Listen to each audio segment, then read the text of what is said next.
രണ്ടു കുട്ടികൾ പൂന്തോട്ടം കാണാൻ ഇറങ്ങി. ഒരു ആൺകുട്ടിയും പെൺകുട്ടിയും, സഹോദരിയും സഹോദരനുമാണ്. അവർ കൈകൾ കോർത്ത് പിടിച്ച് ആ പൂന്തോട്ടത്തിലെ പൂക്കളുടെ സൗന്ദര്യവും സൗരഭ്യവും ആസ്വദിച്ച് അതിലൂടെ നടക്കുകയാണ്.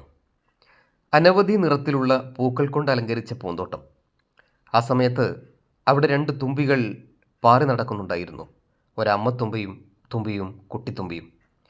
ഈ കുട്ടികളെ കണ്ട മാത്രയിൽ അമ്മത്തുമ്പി കുട്ടിത്തുമ്പിയോട് പറഞ്ഞു, "നീ ഇനി പാറി നടക്കരുത്, പതുങ്ങിയിരുന്നോളൂ. കാരണം ഈ കുട്ടികൾ അത്ര വിശുദ്ധരല്ല, അവർ നമ്മെ ആക്രമിച്ചേക്കാം." എന്നാൽ ഈ രണ്ട് കുട്ടികൾ ആ പൂന്തോട്ടം ചുറ്റിക്കറങ്ങി കാണുന്നതിനിടയിൽ ഈ തുമ്പികളെയും കണ്ടു. കുട്ടികൾ തുമ്പികളെ സാഗൂതം നോക്കി, പൂക്കളെയും നോക്കി, പൂക്കളുടെ സുഗന്ധം ശ്വസിച്ചു.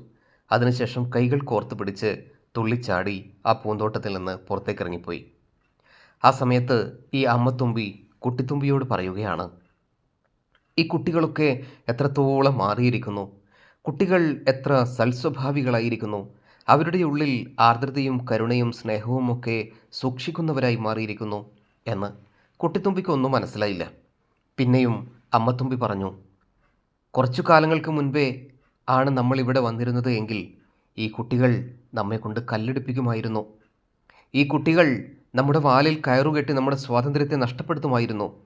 ഒരുപക്ഷെ ഈ കുട്ടികൾ അവർ കളിക്കുന്നതിനിടയിൽ നമ്മെ കൊന്നുകളയുമായിരുന്നു" എന്ന് അമ്മത്തുമ്പി കുട്ടിത്തുമ്പിയോട് പറയുകയാണ്. പിന്നീട് പറയുന്നു, ഈ കുട്ടികളൊക്കെ സൽസ്വഭാവികളായിരിക്കുന്നു എന്ന്. ശരിയാണ്. നമ്മൾ കുട്ടികളെ ശരിപ്പെടുത്തി കളയാൻ വേണ്ടി ഒരുപാട് ക്യാമ്പുകൾ സംഘടിപ്പിക്കും. അവധിക്കാലത്ത് ബോധവൽക്കരണ സെമിനാറുകൾ സംഘടിപ്പിക്കും. കുട്ടികൾ ഒന്നും ശരിയല്ല, അവരുടെ രീതി ശരിയല്ല, അവർ മൊബൈൽ ഫോണിലാണ് എന്നൊക്കെ പറഞ്ഞ് അവരെ നമ്മൾ കുറ്റപ്പെടുത്തും.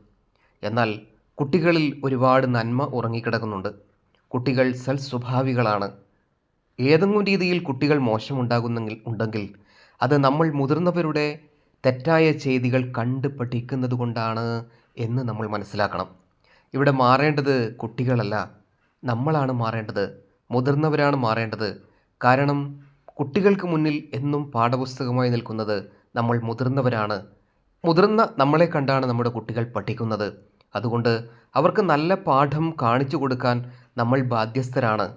നമ്മളുടെ തെറ്റായ ചെയ്തികൾ, നമ്മുടെ തെറ്റായ കർമ്മങ്ങൾ കണ്ടും കേട്ടുമാണ് നമ്മുടെ കുട്ടികൾ തെറ്റായ വഴിയിലേക്ക് മാറുന്നത്, തെറ്റായ വഴികളിലേക്ക് വീണു പോകുന്നത്. അതുകൊണ്ട് നമ്മളാണ് മാറേണ്ടത്, കുട്ടികളല്ല. കുട്ടികളുടെ ഉള്ളിൽ ഒരുപാട് നന്മ ഒളിച്ചിരിക്കുന്നുണ്ട്. ഒരുപക്ഷെ കുട്ടികളിൽ നിന്ന് നമുക്കൊരുപാട് പാഠങ്ങൾ പഠിക്കാനുണ്ട്.